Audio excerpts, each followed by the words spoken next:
আসসালামু আলাইকুম ওয়া রাহমাতুল্লাহি ওয়া বারাকাতুহু। আলহামদুলিল্লাহ ওয়াসসালাতু ওয়াসসালামু আলা রাসূলিল্লাহি আম্মা বা'দ।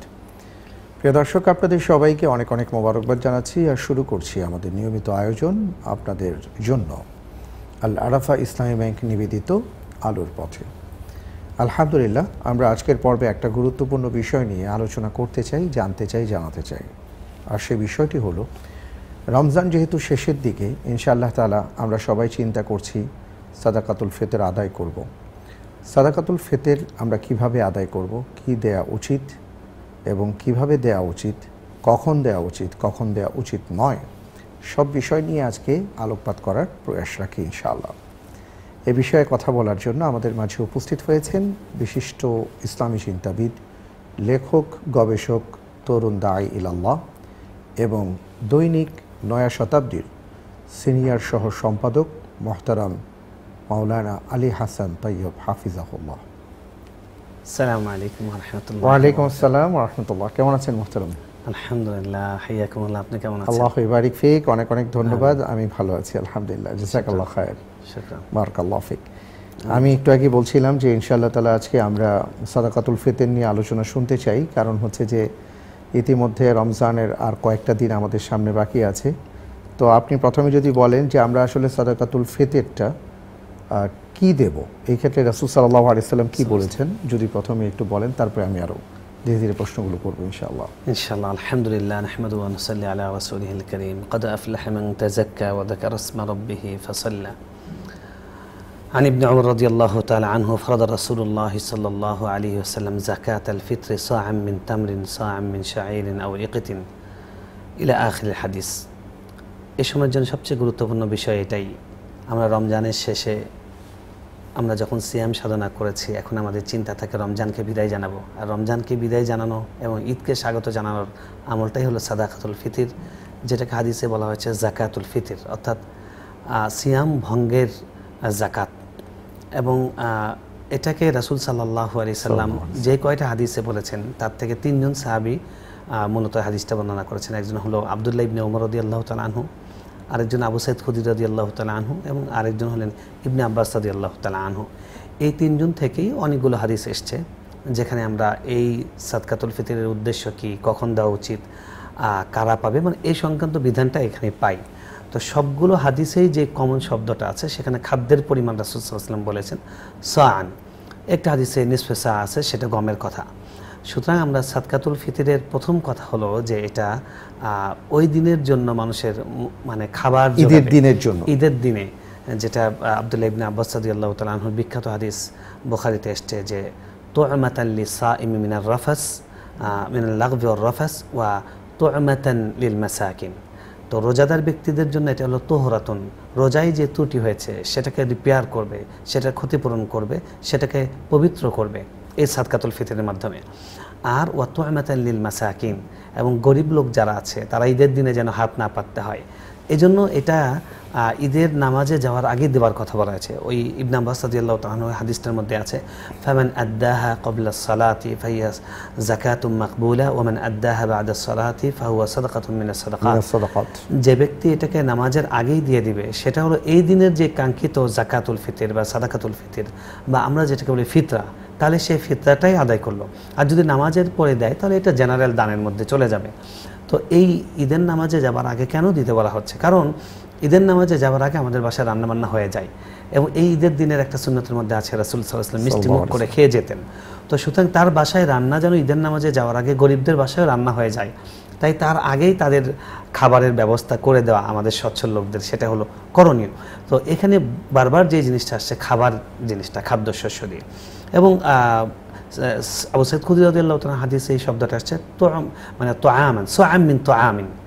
অন্যান্য হাদিসে যেখানে আসছে জব, খেজুর, কিশমিশ, পনির, অর্থাৎ খাদ্যের নাম এসছে, আর উনি এটাকে ক্লিয়ার করে দিয়েছেন যে 100 খাদ্য দিয়ে আমরা সাদকাতুল ফিতর আদায় করতাম। তাই আপনি যে কথাটা জিজ্ঞেস করেছেন যে সাদকাতুল ফিতরের মূল বিষয়টা হলো যে খাদ্য।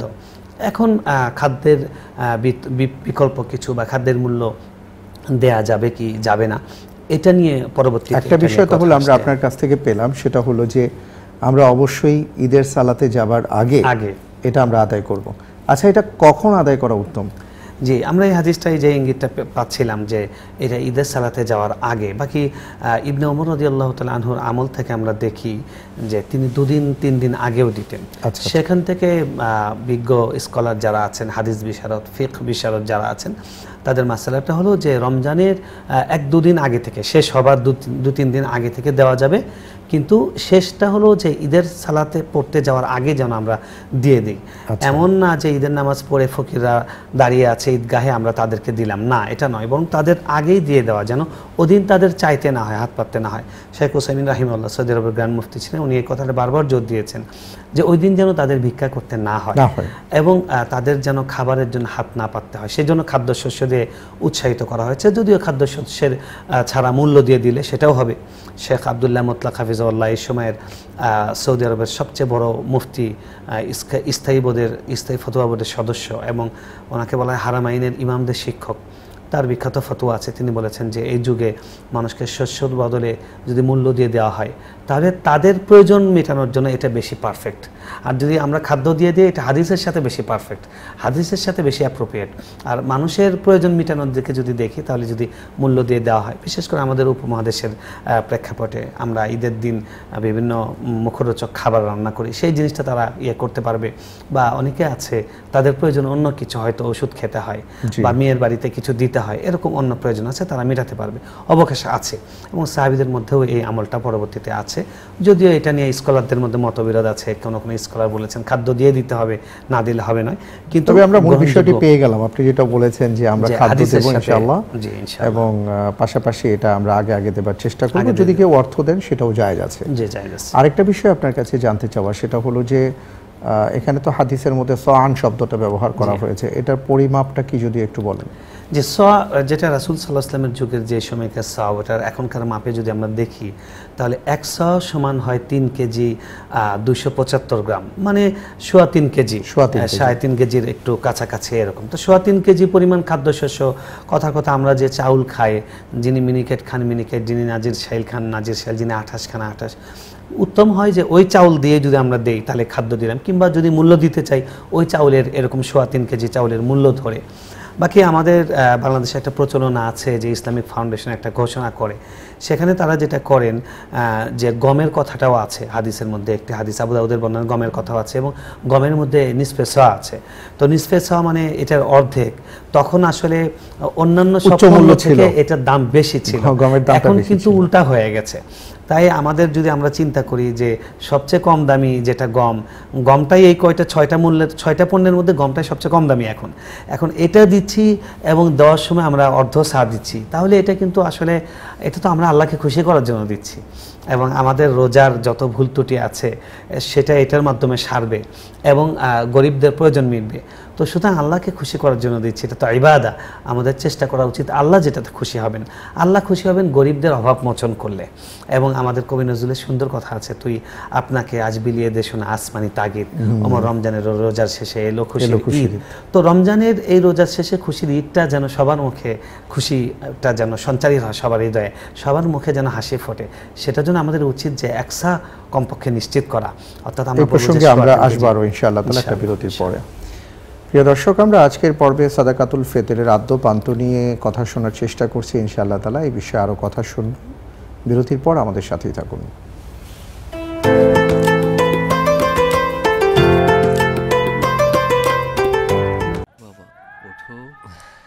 মহান সৃষ্টিকর্তার ইবাদত দিয়ে শুরু, তারপর তার সৃষ্টির সেবা, সময়ানুবর্তী, সৎ, দায়িত্বশীল, পরোপকারী আর বিশ্বস্ত হিসেবে তিনি সব সময়ের অনুপ্রেরণা। বাবা চেয়েছিলেন ছেলে হবে ব্যাংকার, বাবার বিশ্বাসকে লালন করে সেবাটাই আদর্শ করে নিলাম। চেয়েছি হিসাবের এই কঠিন জীবনটাকে একটু সহজ করে একসাথে চলতে। যে কোনো প্রয়োজনে সময়ের সেরা ব্যাংকিং নিয়ে আপনার সাথে আল আরাফা ইসলামী ব্যাংক পিএলসি, সর্বদাই শরিয়া।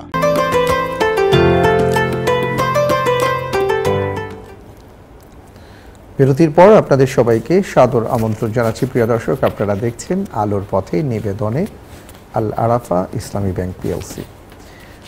মোহতারাম আলী হাসান তৈয়ব আছেন আমাদের সাথে। খুব চমৎকারভাবে আপনি বলছিলেন। একটা বিষয়ে আমি একটু আপনার দৃষ্টি আকর্ষণ করছি, এবং আমরা মনে হয় এখানে একটা চমৎকারিত্ব দেখতে পাচ্ছি সাদাকাতুল ফিতরে। যেমন রাসূল সাল্লাল্লাহু আলাইহি সাল্লামের হাদিস হাদিসগুলো যদি আমরা পর্যবেক্ষণ করি তাহলে দেখব যে সেখানে 4, 5, 6 পদের খাবারের কথা উল্লেখ করা হয়েছে। এবং আমরা বর্তমানে এটা লক্ষ্য করেছি যে ইসলামিক ফাউন্ডেশন থেকে কিন্তু ধার্য করে দেওয়া হচ্ছে, যেমন মনে করেন বলা হচ্ছে হয়তো 2200 টাকা থেকে নিয়ে 75 টাকা ইত্যাদি। সবগুলো খাদ্যেরই একটা পরিমাণ মূল্য। এইটা কেন, এবং এইটার ক্ষেত্রে একটা আর কি যে সমন্বয়টা আমরা কিভাবে করব আর কি, কে কোন পর্যায়ে বা কোন খাদ্যের হিসাব অনুপাতে তিনি সাদাকাতুল ফিতর আদায় করবেন? গুরুত্বপূর্ণ একটা পয়েন্ট। আসলে নবী সাল্লাল্লাহু আলাইহি ওয়াসাল্লাম যখন এই খাদ্য শস্যগুলোর কথা ইঙ্গিত করেছেন যে এগুলো 1 সা করে দাও, তখন সব কাছাকাছিই ছিল মূল্য। পরবর্তীতে মূল্যগুলো কিন্তু অনেক কম বেশি হয়ে গেছে। এবং সবচেয়ে যেটা লক্ষণীয় বিষয়, তখন যেটা সবচেয়ে দামি ছিল গম, সেটা এখন সবচেয়ে কম দামি। এখন কিন্তু খেজুরের দামও অনেক। তো খেজুর দিয়েও যদি কেউ 3.25 কেজি দিতে যায় তাহলে কিন্তু তার প্রায় 2000 টাকা ক্রস করবে। তার মানে কি আমরা তাহলে বলতে পারি এটা যে লিভিং স্ট্যান্ডার্ড অনুপাতে যে এক একজনের যাপিত জীবনের উপর ভিত্তি করে ওনারা? এক্স্যাক্টলি, আমি সেই কথাটি বলতে চাচ্ছিলাম যে যেহেতু এখন তারতম্য হয়ে গেছে, তাই অন্ততপক্ষে আমরা চেষ্টা করি যে আমি আমার যে লাইফস্টাইল বা আমার জীবনের মান যে জায়গায়, আমার যে স্ট্যান্ডার্ড, সেই স্ট্যান্ডার্ড অনুযায়ী দেই। আমি গুলশান বনানীর 2টা বিল্ডিংয়ের মালিক, আমি তো গমের মূল্য দিয়ে দিতে পারি না। আমার দেওয়া উচিত কিশমিশ দিয়ে, আমার দেওয়া উচিত পনির দিয়ে, আমার দেওয়া উচিত খেজুর, এবং সেটা আজোয়া খেজুরের মান দিয়ে, সেটা আবার নর্মাল খেজুর দিয়ে নয়। তো আবার যিনি সাধারণ মানুষ, খেটে খাওয়া মানুষ, তিনি আল্লাহকে খুশি করার জন্য দিচ্ছেন, তার জন্য সাধারণটা হতে পারে, গমের মূল্য হতে পারে। সেজন্য ইসলামিক ফাউন্ডেশনে কিন্তু যেই মূল্যটা বলে দেওয়া, সবাই শুধু জিজ্ঞেস করে যে 115 টাকা না এবার সাদকাতুল ফিতর। ইসলামিক ফাউন্ডেশন কিন্তু বারবার বলে দেওয়া হচ্ছে যে এটা সর্বনিম্নটা গমের, এবং 3.5 কেজির 3.25 কেজির অর্ধেক, 2.25 কেজির মূল্যবান। তো সুতরাং অন্য যেগুলো আছে সেগুলোও বলা হচ্ছে কিশমিশ দিয়ে এত। তো সর্বনিম্ন এবং সর্বনিম্ন, উচ্চ যেটা, সর্বোচ্চ যেটা, সেটা এবং মাঝামাঝি কয়েকটা আছে। তো আমাদের উচিত, এটা তো আল্লাহকে খুশি করার জন্য করছি, তাই আমার জন্য যেটা আসলে ধর্তব্য আমি সেটা ধরি। আমি কিশমিশ ধরি, আমি খেজুর ধরি। আমি তো গত বছর মনে আছে আমার মসজিদে আমি বলেছিলাম যে যারা বাড়িওয়ালা ভাই আছেন তাদেরকে ওয়াদা করিয়েছিলাম যে আমরা কেউ 115 টাকা বা সর্বনিম্নটা দেব না। তো এরকম আসলে আমাদের সচেতন হওয়া উচিত, এবং আমরা দর্শকদের দৃষ্টি আকর্ষণ করব যে আমরা যেন একে অপরকে সচেতন করি যে ইসলামিক ফাউন্ডেশনের সর্বনিম্ন যেন এটাই যেন আমাদের ভেতর চর্চিত না হয়। এবং সাহাবে কেরাম কিন্তু বেশি দিতে চাইতেন। ওসমান রাদিয়াল্লাহু তাআলা আনহু, তিনি নিয়ম হলো যে এটা দিতে হয় আমার নিজের থেকে, আমার স্ত্রীর পক্ষ থেকে, এবং আমার যারা পোষ্য আছে অর্থাৎ আমাদের সন্তান যারা আছে তাদের। তো ওসমান রাদিয়াল্লাহু তাআলা আনহু স্ত্রীর গর্ভে যেই বাচ্চাটা আছে এখনও সে ভূমিষ্ঠ হয়নি, তারটা দেওয়া ওয়াজিব নয়, কিন্তু তিনি তারটাও দিতেন। এবং তার গোলাম আছে অধীনে, তার বাসার যে কর্মচারী আছে তাদেরটাও তিনি দিয়ে দিতেন, কারণ তারা আসলে আল্লাহর কাছে পাইতে চেতেন, যে তাদের কাছে আখিরাতটাই বড় ছিল, আখিরাতের লাভ প্রফিটটা সেটাই তারা মুখ্য চিন্তা করতেন। আমরা তো চিন্তা করি না দিলে বোধহয় আমরা বেঁচে গেলাম, কিন্তু আসলে দিলেই তো আমি আসলে ওটা থেকে গেল। রাসূল সাল্লাল্লাহু আলাইহি ওয়াসাল্লাম সাহাবীদেরকে জিজ্ঞেস করছেন যে বলো তো তোমাদের সম্পদ কোনটা? সাহাবীরা বললেন যে যেটা আমাদের কাছে আছে সেটা। রাসূল সাল্লাল্লাহু আলাইহি ওয়াসাল্লাম বললেন না এটা নয়, চোখ বন্ধ করা মাত্র এটা নিয়ে কারাকারি শুরু হয়ে যাবে, এটা ওয়ারিস না দিবে। তোমার মাল হলো সেটাই যেটা তুমি আসলাফতা, যেটাকে তুমি পাঠিয়ে দিয়েছো আল্লাহর কাছে, অর্থাৎ যেটা ফি সাবিলিল্লাহ করা হয়েছে, ইতফাক করা হয়েছে। সুতরাং আমরা সাদকাতুল ফিতর দিচ্ছি, এর মাধ্যমে আমার রোজাও পবিত্র হচ্ছে, গরিবদের অভাব মোচন হচ্ছে, সুন্নাহ আদায় হচ্ছে, এবং আমার সম্পদের মধ্যে বৃদ্ধি ঘটছে। এটার মধ্যেও কিন্তু যাকাত শব্দ বলা হচ্ছে, আর যাকাতের একটা হলো আন্নামও, এটা বৃদ্ধি হয়, এটা কমে না। যেমন এটাকে আত্মহুত পবিত্র করে, ঠিক একইভাবে এটার মাধ্যমে বৃদ্ধি ঘটে। আর আল্লাহর দেওয়াটা এরকম যে আল্লাহর দেওয়া শুরু হয় 10 থেকে। আমরা যদি 1 টাকা দিই, আল্লাহর মিনিমাম দেওয়াটা হলো 10 টাকা, সেখান থেকে বাড়তে থাকে। আচ্ছা, আমরা তো এই যে হাদিসের মাঝে দেখি যে রাসূল সাল্লাল্লাহু আলাইহি ওয়াসাল্লাম কয়েক ধরনের খাদ্যের কথা বলেছেন, আপনি একটু আগে বলছিলেন যে 5-6 পদ আছে। তো এটা সমন্বয়টা কি আসলে, যে এটা কি আমাদের লিভিং স্ট্যান্ডার্ড অনুপাতে দেব, এইভাবে করা হয়েছে আর কি? বিষয়টা আমরা কিভাবে দেখছি?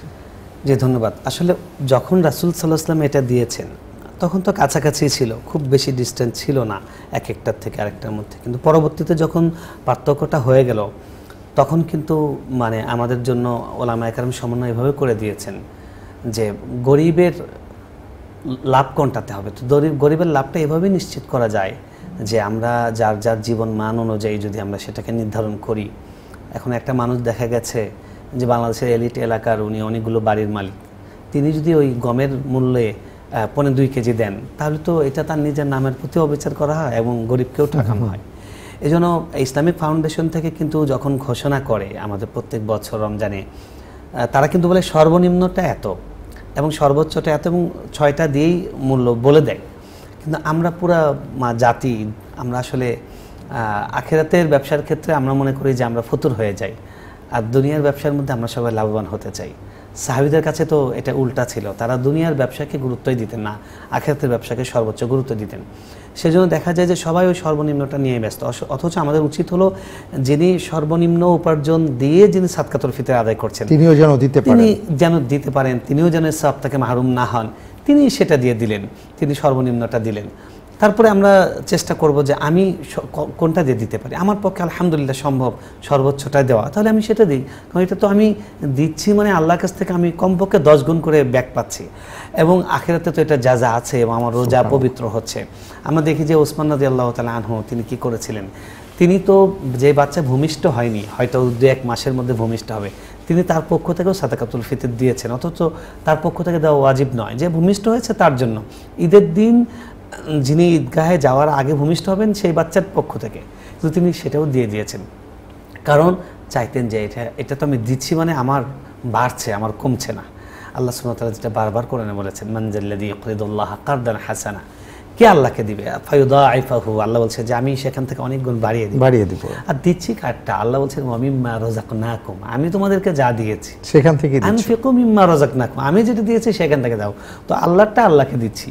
কত মানুষ আছে যিনি আমার থেকেও বেশি শিক্ষিত, আমার থেকেও বেশি মেধা রাখেন, কায়িক শ্রম দেওয়ার মতো সামর্থ্য রাখেন, কিন্তু তিনি তো আমার মতো আর্ন করতে পারছেন না।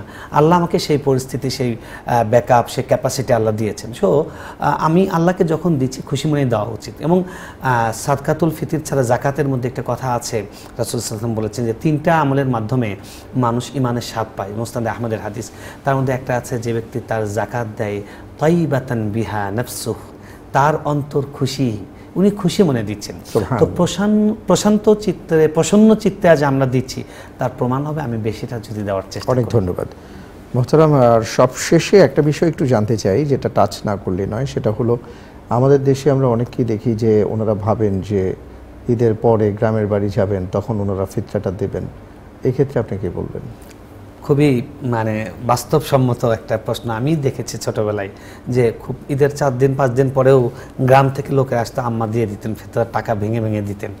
তো এখানে স্পষ্ট কথা আব্দুল্লাহ ইবনে আব্বাস রাদিয়াল্লাহু তাআলা আনহু হাদিসে, যে মান আদ্দাহা ক্বাবলা আস-সালাত ফাহিয়া যাকাতুম মাকবুল, যিনি ঈদের নামাজ পড়ার আগে এটা দিবেন তারটা সাদকাতুল ফিতর হবে, বাকিটা দিলে নফল হবে। এবং কোরআনের যে আয়াতটা ইঙ্গিত করা হয়েছে, বিধানটা দেওয়া হয়েছে, কদ আফলাহা মান তাযাক্কা ওয়া যাকারা ইসমা রাব্বিহি ফাসাল্লা, সাদকাতুল ফিতর দিয়েছে, তারপরে জিকির করেছে, মানে তাকবীর, ঈদের তাকবীর, তারপরে হলো ফাসাল্লা, ঈদের নামাজ। তো এখানে সিরিয়ালটা হলো সাদকাতুল ফিতর আদায় করব ঈদগাহে যাওয়ার আগে, তারপরে জিকির করতে করতে আল্লাহু আকবার আল্লাহু আকবার বলতে বলতে ঈদগাহে যাব, তারপরে সালাত আদায় করব। পরিপূর্ণ আত্মশুদ্ধির প্যাকেজ এভাবে আল্লাহ সেট করে দিয়েছেন। অনেক ধন্যবাদ। আলহামদুলিল্লাহ, আমরা আজকে আপনার মাধ্যমে সাদাকাতুল ফিতর কিভাবে আদায় করতে হয় সে সম্পর্কে জানলাম। জাযাকাল্লাহু খায়র।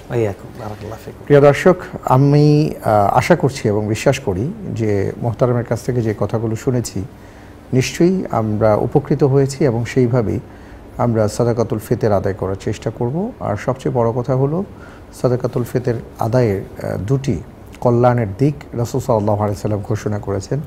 একটি হলো সেই দিন সকল মানুষের মাঝেই খাবার থাকবে, ভালো মন্দ তারা খেতে পারবেন, কি চমৎকার একটা আয়োজন। আরেকটি হচ্ছে যে এর মাধ্যমে আমাদের অনাকাঙ্ক্ষিত ভুলগুলো আল্লাহ রাব্বুল আলামিন মার্জনা করে দেবেন ইনশাআল্লাহ তাআলা।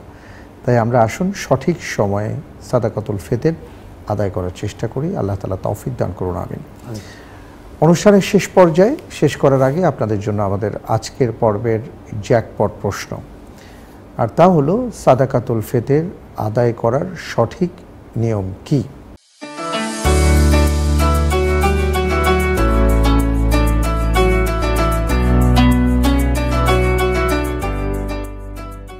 উত্তর জানা থাকলে আমাদের অফিসিয়াল ফেসবুকের ইনবক্সে আপনি সঠিক উত্তরটি লিখে দিতে পারেন। আমরা লটারির মাধ্যমে একজন বিজয়ী বন্ধুর নাম ঘোষণা করব, আর তার জন্য থাকছে আকর্ষণীয় গিফট। আমরা তাহলে শেষ করছি। আর নিশ্চয়ই আপনারা জানেন যে আমাদের এই আয়োজনের একেবারে শেষ পর্যায়ে আরও একটি চমৎকার অনুষ্ঠান আছে আপনাদের জন্য, বাংলাদেশের মসজিদ নামে তথ্যচিত্র। আপনারা সেটা দেখবেন ইনশাআল্লাহ তাআলা। তাহলে ফি আমানিল্লাহ, আসসালামু আলাইকুম ওয়া রাহমাতুল্লাহ ওয়া বারাকাতুহু। বাংলাদেশের যে স্থাপনা শৈলী এখনো বিমোহিত করে চলেছে অগণিত মানুষকে, তার মধ্যে আছে দেশ জুড়ে থাকা অগণিত নয়নাভিরাম মসজিদ, এ নিয়ে আল আরাফা ইসলামী ব্যাংকের ধারাবাহিক আয়োজন বাংলাদেশের মসজিদ।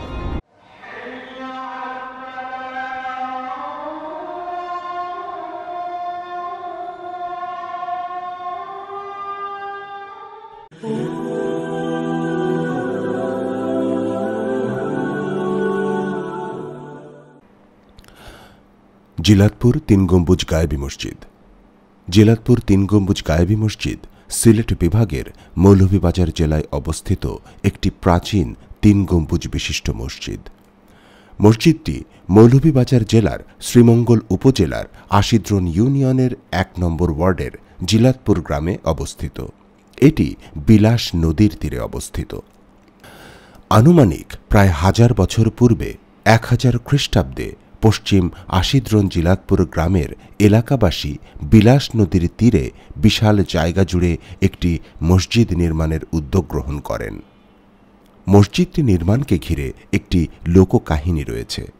কথিত আছে, একদিন জিলাতপুর গ্রামের এলাকাবাসী বিলাস নদীর তীরে একটি মসজিদ নির্মাণের উদ্যোগ গ্রহণ করেন। মসজিদের জন্য জমি নির্ধারণ করার পর মসজিদের দৈর্ঘ্য ও প্রস্থ মাপা হয় ও নির্মাণের জন্য ঈশান দেওয়া হয়। তবে সেদিন আর কোনো কাজ করা হয়নি। গ্রামবাসী তার পরদিন মসজিদের নির্মাণ কাজ করার উদ্দেশ্য নিয়ে রাতে ঘুমাতে যায়। পরদিন সকালে গ্রামবাসী এসে দেখে সুন্দর চুন সুরকির একটি মসজিদ তৈরি হয়ে আছে। সে সময় থেকেই স্থানীয়দের ধারণা রাতের মধ্যে জিনেরা এ মসজিদ তৈরি করে দিয়েছেন। তখন থেকে এটি গায়েবী মসজিদ নামে এলাকায় পরিচিত। মসজিদটি রডবিহীনভাবে ইট ও সুরকি দিয়ে মোগল স্থাপত্য রীতিতে তৈরি করা হয়েছে। মসজিদটি 3 গম্বুজ বিশিষ্ট। 3 একর জমির উপর নির্মিত মসজিদের ভিতরে 150 জন মুসল্লি একত্রে নামাজ আদায় করতে পারেন। বর্তমানে মসজিদটি সংস্কার করে বারান্দা, অজুখানা নির্মাণ করা হয়েছে এবং সৌন্দর্য বর্ধনের জন্য কারুকাজ করা হয়েছে।